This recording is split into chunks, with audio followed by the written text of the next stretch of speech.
Ramai tanya saya, berapa bulan nak kena melatih ayam-ayam ni supaya reti masuk reban sendiri sebelum pintu auto ditutup?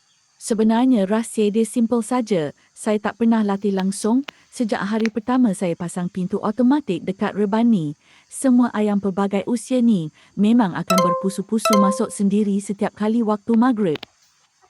Ini semua bukan sebab ayam saya bijak, tapi sebab naluri semula jadi insting mereka sebagai haiwan mangsa. Untuk pengetahuan korang, mata ayam ni mengalami rabun ayam yang sangat teruk. Bila waktu senja, pandangan mereka jadi kabur dan gelap.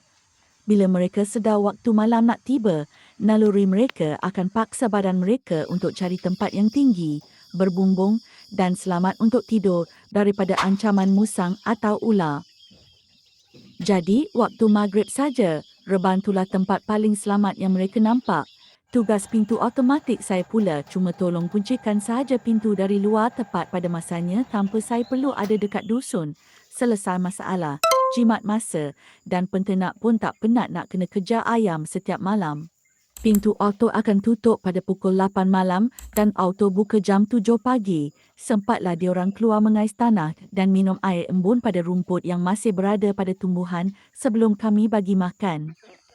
Sekadar ini dulu perkongsian kali ini. Esok kami cerita lagi. Jangan lupa follow kami untuk terus mengetahui tips menarik, pengalaman dan ilmu penternakan ayam. Terima kasih kerana sudi menonton. Semoga bermanfaat dan jumpa lagi.